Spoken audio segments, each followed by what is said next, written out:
우리 다시 한번 마음을 다짐하겠습니다. 주여 말씀하옵소서. 말씀대로 지켜가는 우리 모두가 되기를 축복합니다. 오늘 설교 제목이 예수 안에서 변화된 신분과 사명입니다. 예수 안에서 변화된 신분과 사명. 우리는 죄로 인하여 타락한 세상에 살고 있습니다. 우리 주위에 벌어지는 많은 일들, 자연재해로부터 온갖 질병으로부터 모든 상황들, 이 죄로 인해서 들어온 고통과 죽음입니다. 우리는 죄와 싸우는 영적 전쟁터에서 살고 있습니다. 우리가 살아가는 이 세상은 결코 놀이동산이 아닙니다. 전쟁터입니다. 전쟁터에 살아가기 때문에 성경은 우리에게 이렇게 경고합니다. 놀이동산에서 살아가는 것처럼 그렇게 긴장하지 않고 마음 푹 놓고 살지 말고, 전쟁터니까 정말 각성하고 무엇을 위해서 싸우고 살아가야 될지 분명한 자각을 가지고 살아가라고 이렇게 우리에게 경고하고 각성시킵니다.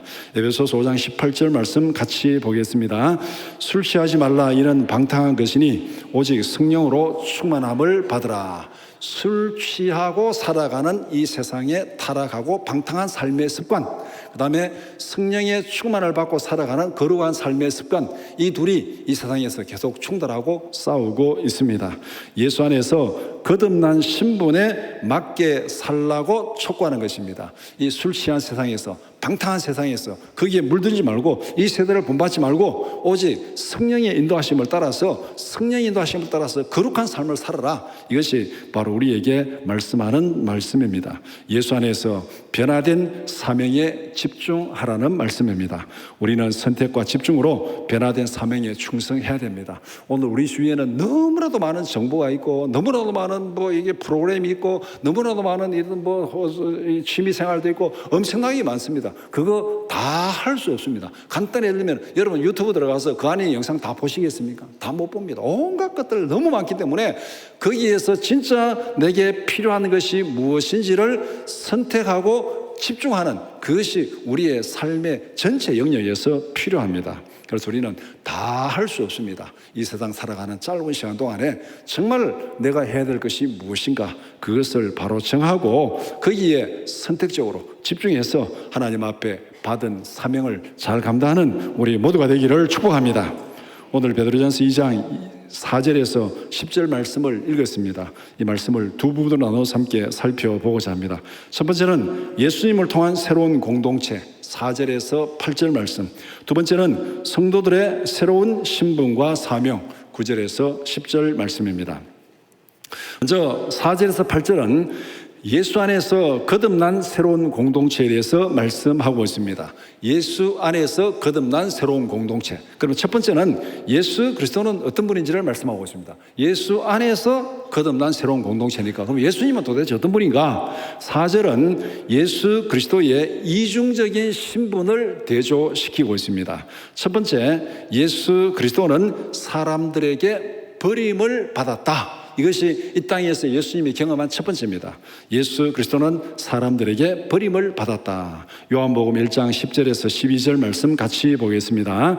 그가 세상에 계셨음에 세상은 그로 말미암아 지은 바 되었으되 세상이 그를 알지 못하였고 자기 땅에 오매 자기 백성이 영접하지 아니하였으나 영접하는 자 곧 그 이름을 믿는 자들에게는 하나님의 자녀가 되는 권세를 주셨으니. 세상의 창조주지만은 세상이 그를 알지 못했고 자기 땅에 왔는데 자기 백성이 영접하지 않았습니다. 세상으로부터 버림을 받은. 그 다음에 마가복음 8장 30절 31절 같이 보겠습니다. 이에 자기의 일을 아무에게도 말하지 말라 경고하시고 인자가 많은 고난을 받고 장로들과 대제사장들과 서기관들에게 버림받아 죽임을 당하고 사흘 만에 살아나야 할 것을 비로소 그들에게 가르치되. 버림을 당하고 죽임을 당한다. 이것이 예수님이 이 땅에서 경험한 그 경험입니다.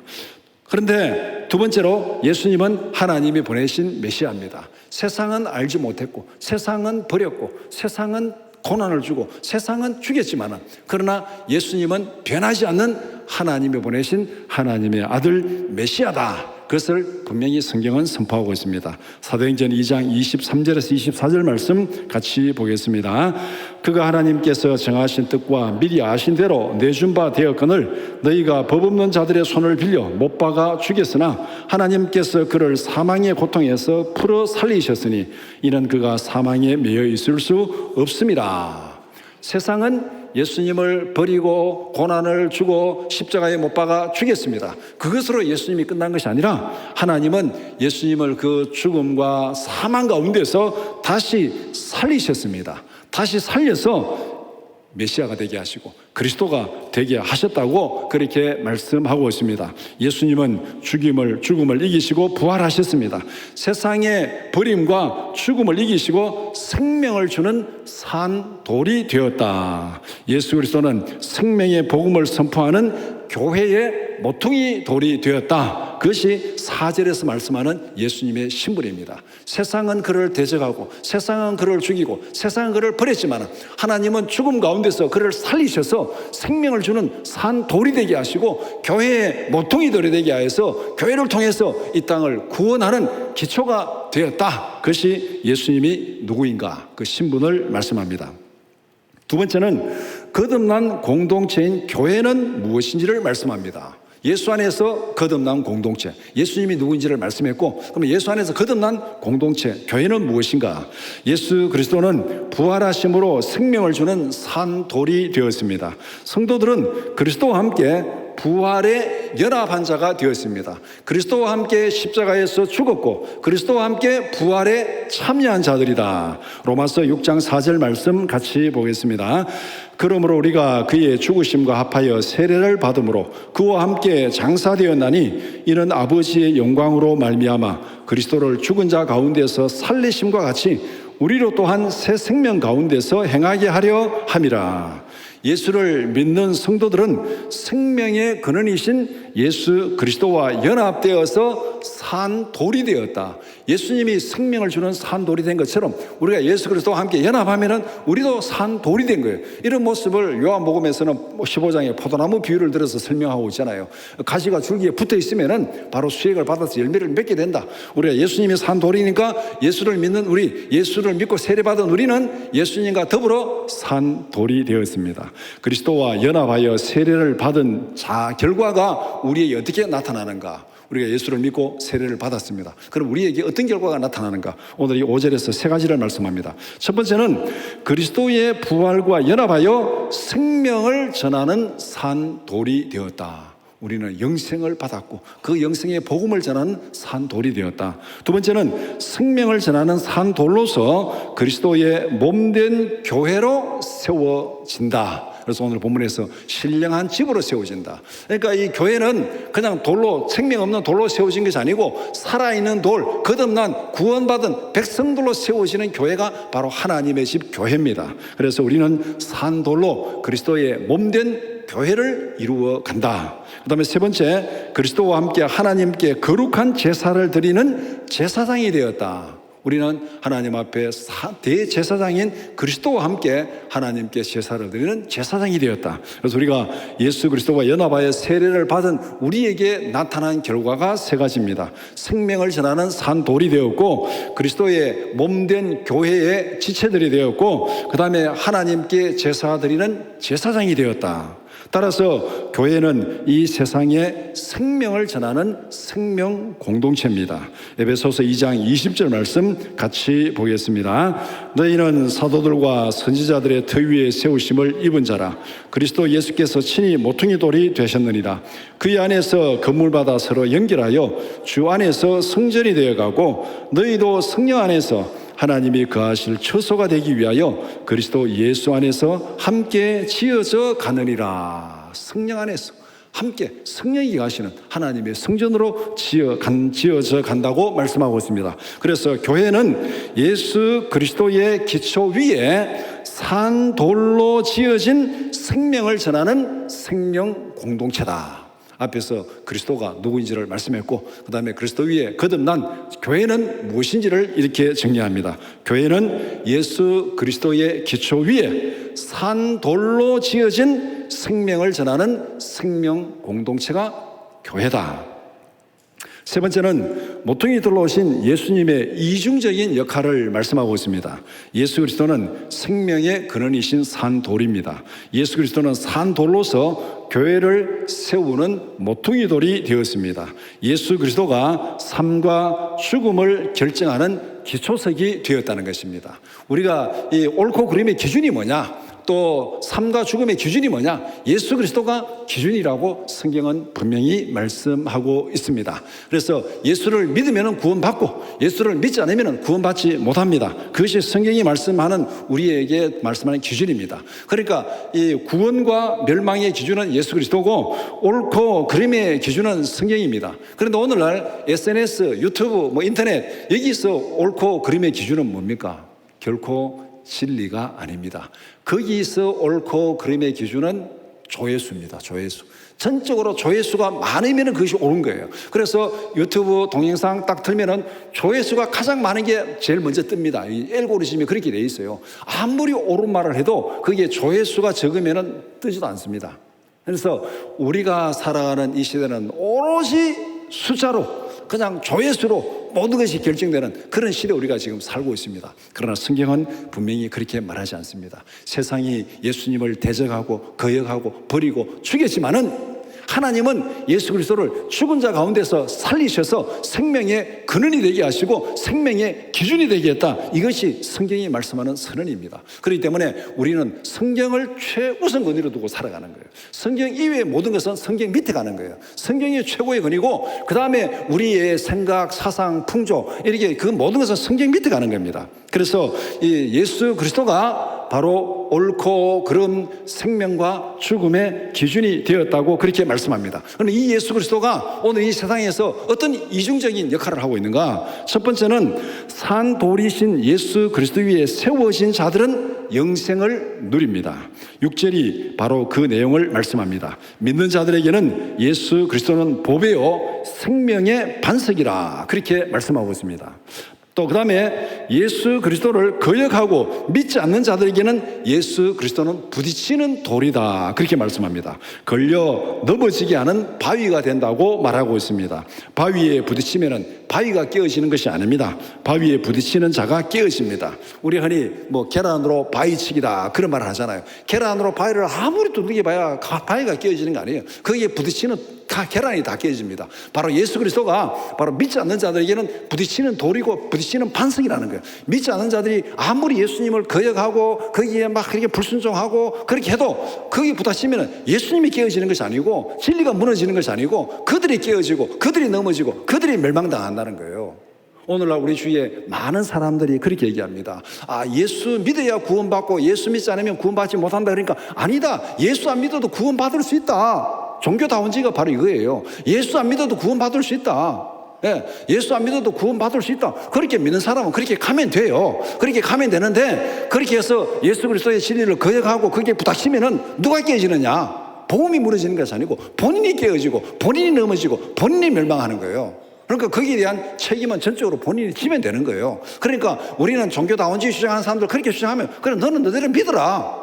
그렇게 하고 그냥 더 이상 논쟁할 필요 없습니다. 너대로 믿어라. 그렇지만은 우리는 거기에 넘어가면 안 돼요. 거기에 넘어가면은 멸망으로 가기 때문에 거기에 넘어가면 안 되는 겁니다. 그래서 오늘 이 본문에 예수 그리스도가 삶과 죽음의 기준이라고 분명히 그렇게 말하고 있습니다. 믿지 않는 자들이 넘어지고 깨어지고 멸망당하는 이유가 무엇입니까? 순종하지 않는 불신앙이 원인이라고 그렇게 이 8절에 분명히 말씀하고 있습니다. 말씀에 순종하지 아니함으로 방탕에 빠지고 멸망을 당하게 됩니다. 하나님의 말씀의 권위를 부정하고 말씀을 부정하고 하나님의 창조 질서를 부정하고 자기 마음대로 그렇게 살아가니까 방탕에 빠지게 되는 것이고 멸망당하게 되는 거예요. 그거는 자기 행동에 대한 자기 결정에 대한 자기가 책임지면 되는 거예요. 멸망으로 책임지면 되는 겁니다. 그러나 우리는 그것이 멸망의 길인 줄 알면서도 그 길로 갈 수는 없잖아요. 진짜 진리가 뭔지, 정말 하나님의 말씀의 기준이 뭔지, 이 영적인 권위가 뭔지를 우리가 분명히 알아야 됩니다. 그래서 로마서에서는 이렇게 간단하게 결론을 내립니다. 로마서 6장 23절 같이 보겠습니다. 죄의 삭선 사망이요 하나님의 은사는 그리스도 예수 우리 주 안에 있는 영생이니라. 여기에 더할 것도 없고 뺄 것도 없습니다. 죄의 삭선 사망입니다. 불순종하고 거역하고 살아가는 자들에게는 영원한 멸망, 사망입니다. 그러나 하나님의 은사는 그리스도 예수 우리 주 안에 있는 영생입니다. 믿는 자들에게는 영생이 주어진다.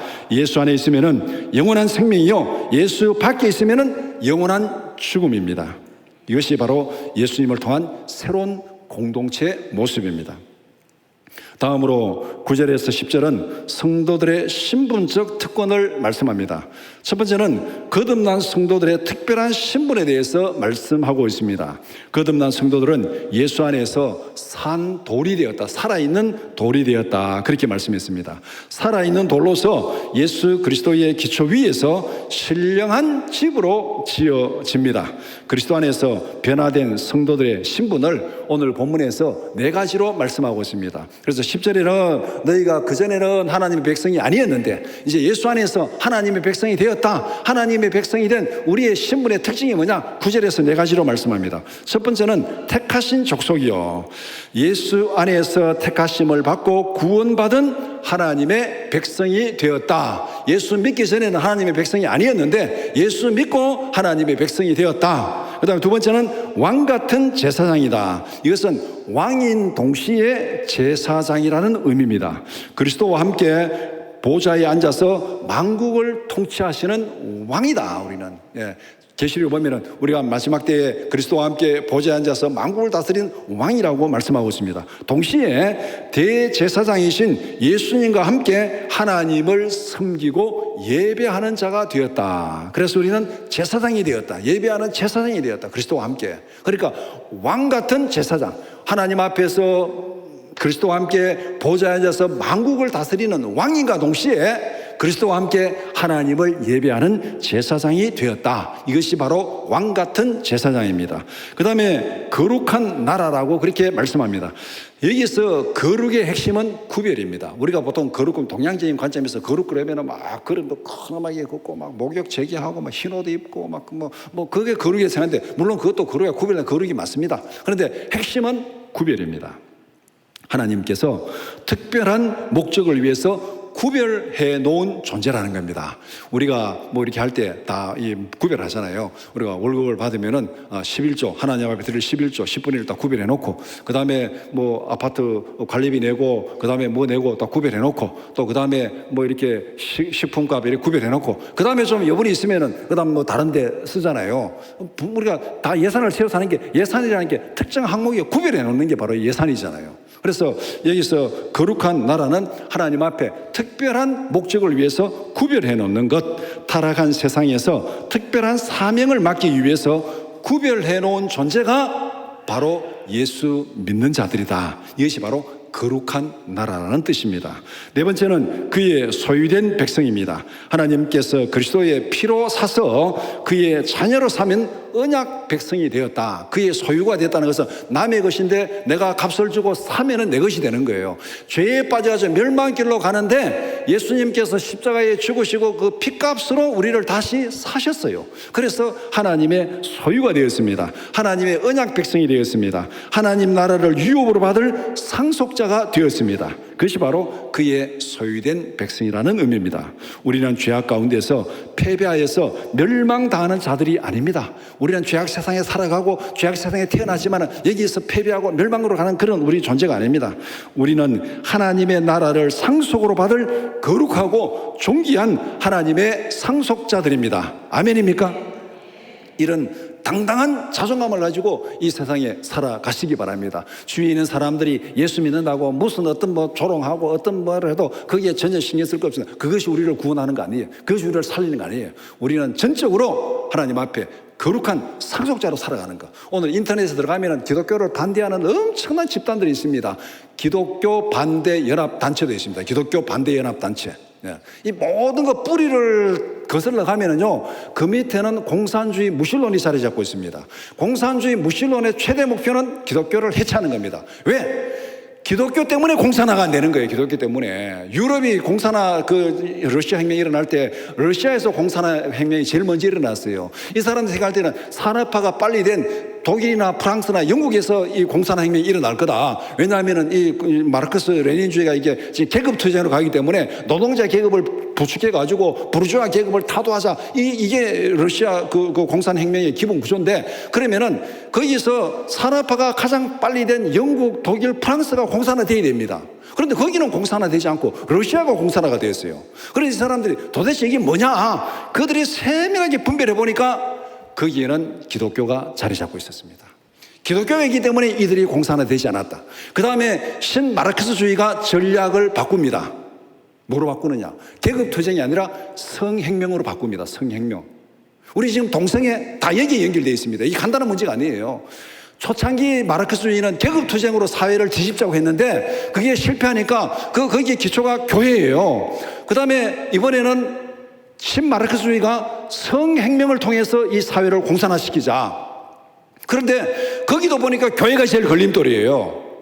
그러니까 교회를 타도하기 위해서 여러분들 무슨 불교 반대하고 천주교 반대하고 그런 인터넷 단체 반 불교 반 천주교 단체 있는 거 봤습니까? 없어요. 기독교는 죽으라고 반대하고 온갖 몹쓸 말로 다 반대하는 거예요. 그런데 이 밑에는 기독교를 타도해서 공산혁명을 이루고자 하는 그 뿌리가 거기에 있습니다. 이거는 탈북자들이 증언한 내용입니다. 증언한 내용. 북한에서 천전선정 전략이 교회를 파괴시켜라. 이게 북한의 지령 중에 하나예요. 거기에 지금 사람들이 따라가고 있어요.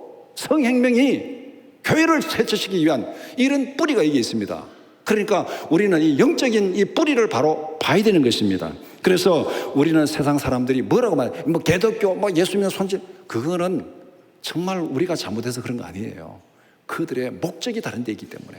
교회를 해체해서 정말 공산혁명을 이루고 그들의 근본적인 목적이 그 뿌리가 있기 때문에 그렇게 하는 겁니다. 우리는 그들에게 흔들릴 필요도 없고 누가 뭐라든지 간에 우리는 하나님의 거룩한 상속자인 줄 믿습니다. 이런 자존감을 가지고 살아가야 돼요. 두 번째는 거듭난 성도들의 변화된 사명에 대해서 말씀합니다. 예수 안에서 거듭난 자들은 특별한 존재들입니다. 택하신 족속이요 왕같은 제사장이요 거룩한 나라요 그의 소유된 백성들입니다. 성도들에게 이런 특별한 지위와 권세를 주신 이유가 무엇입니까? 특별한 권세와 지위를 주신 이유는 간단합니다. 특별한 사명을 주기 위해서, 특별한 사명을 주기 위해서 특별한 권세를 주시는 거예요. 제가 어릴 때 TV를 보면서 아주 재미있게 본 드라마가 있습니다. 그 단편 드라마. 여러분도 아실지 모르겠는데 암행의사. 저 나이 또래 되는 분 아마 재미있게 보셨을 거예요. 암행의사가 그냥 이렇게 허름한 복장을 하고 지방을 이렇게 순회하다가 무슨 이 고원님이 잘못한다 그러면 막 거기 가서 조사를 합니다. 조사를 하고 이 사람이 어떻게 부패하고 어떻게 타락하고 어떻게 착취하는지 조사를 다 하고 나서는 이 사람을 이제 잡아넣기 위해서 딱 꺼내는 게 있습니다. 임금이 준 마패를 딱 꺼내면서 암행의사 출도요 그러면은 군대가 딱 나와가지고 그 고원님을 잡아넣잖아요. 암행의사에게 임금이 왜 이 마패를 줬겠습니까? 이 마패의 권위는 이 암행의사가 어디를 가든지 거기에서 군대를 동원시킬 권한을 준 거예요. 임금이 거기에 어디 가든지 너는 군대를 동원할 권한이 있다. 그래서 가지고 마패 딱 내면서 암행의사 출동해 그러면 그 시기에는 모든 군대가 다 동원해가지고 이 암행의사가 쓸 수 있는 군대가 되는 거예요. 그러니까 고을의 원님들을 다 잡아넣잖아요. 왜 임금이 암행의사에게 이런 막강한 군대 동원권을 줬겠습니까? 바로 부정하고 부패하는 관리들을 바로 척결하라고 그렇게 특별한 사명을 위해서 준 것입니다. 어떻게 보면은 바로 우리가 이 땅에서 살아가는 우리가 이 땅에 거룩한 암행의사입니다. 거룩한 암행의사. 생명을 주는 거룩한 암행의사로 우리가 살아가는 거예요. 하나님이 왜 우리에게 이런 특별한 권세를 주셨는가? 9절은 성도들의 특별한 사명이 무엇인지를 분명히 말씀하고 있습니다. 이런 너희를 어두운 데서 불러내어 그의 기이한 빛에 들어가게 하신 이의 아름다운 덕을 선포하게 하려 하심이라. 죄와 죽음에 빠진 자들을 불러내어 생명으로 인도하라는 특권을 주셨습니다. 이런 선교적 사명을 생활 속에서 실천한 사람이 대표적으로 사도행전의 고넬료입니다. 물론 성경에 많이 있습니다. 구약의 창세기 요셉도 대표적인 사람이고 사도행전에 있는 10장에 있는 고넬료도 바로 이 선교적 사명을 일상생활 속에서 실천한 대표적인 사람입니다. 사도행전 10장 24절 말씀 같이 보겠습니다. 이튿날 가이사랴에 들어가니 고넬료가 그의 친척과 가까운 친구들을 모아 기다리더니 고넬료가 자기 가족들과 친척과 친구들 다 모아놓고 기다립니다. 왜 이렇게 모아놓고 기다립니까? 사도행전 10장 33절 말씀 같이 보겠습니다. 내가 곧 당신에게 사람을 보내었는데 오셨으니 잘하였나이다. 이제 우리는 주께서 당신에게 명하신 모든 것을 듣고자 하여 다 하나님 앞에 있나이다. 왜 보내려고 이 사람들을 모았습니까? 베드로를 청하고 복음을 듣기 위해서, 베드로를 통해서 하나님이 주시는 복음을 듣기 위해서 고넬료, 가족, 친척, 친구들 다 모아놓고 그렇게 기다리고 있었습니다. 그래서 이 사람들에게 어떤 일이 일어났습니까? 사도행전 10장 44절 말씀 같이 보겠습니다. 베드로가 이 말을 할 때에 성령이 말씀을 듣는 모든 사람에게 내려오시니, 베드로가 거기에 와서 복음을 전했습니다. 복음을 전하니까 성령이 그들에게 내려오셔가지고 그들이 성령의 충만을 받고 다 세례를 받는 사건이 사도행전 10장에 기록된 내용입니다. 죄악에 빠진 영혼들을 하나님께로 인도하는 왕같은 제사장들이 되기를 축복합니다. 그 모습을 우리에게 고넬료가 대표적으로 보여준 거예요. 우리가 우리의 가족들, 그 다음에 친척들, 이웃들, 친구들 가슴에 품고 기도하고 그들을 하나님께로 인도해서 복음을 들을 때 성령이 임하셔서 그들이 거듭나는 그런 은혜가 우리 가운데 있기를 축복합니다. 예수 그리스도는 세상을 구원하는 생명의 근원입니다. 예수 그리스도는 세상에 생명을 주시는 기초석이요 모퉁이 돌입니다. 예수를 믿는 자들에게는 영원한 생명이 주어집니다. 그러나 예수 그리스도는 믿지 않고 거역하는 자들에게는 심판의 바위가 됩니다. 그 바위에 부딪히는 자들은 넘어지고 깨어지고 멸망당합니다. 구원받은 성도들에게는 특별한 사명이 주어졌습니다. 멸망으로 가는 자들을 생명으로 인도할 사명이 우리에게 주어졌습니다. 구원받은 우리에게는 선교적 사명이 주어졌습니다. 성도들의 이러한 특별한 신분과 사명을 9절에서 간략하게 정리합니다. 우리 베드로전서 2장 9절 같이 보겠습니다. 그러나 너희는 택하신 족속이요 왕같은 제사장들이요 거룩한 나라요 그의 소유가 된 백성이니 이는 너희를 어두운 데서 불러내어 그의 기이한 빛에 들어가게 하신 이의 아름다운 덕을 선포하게 하려 하심이라. 하루하루 살아가는 일상생활 속에서 고넬료처럼 선교적 사명을 충성스럽게 감당하는 우리 모두가 되기를 주님의 이름으로 축원합니다.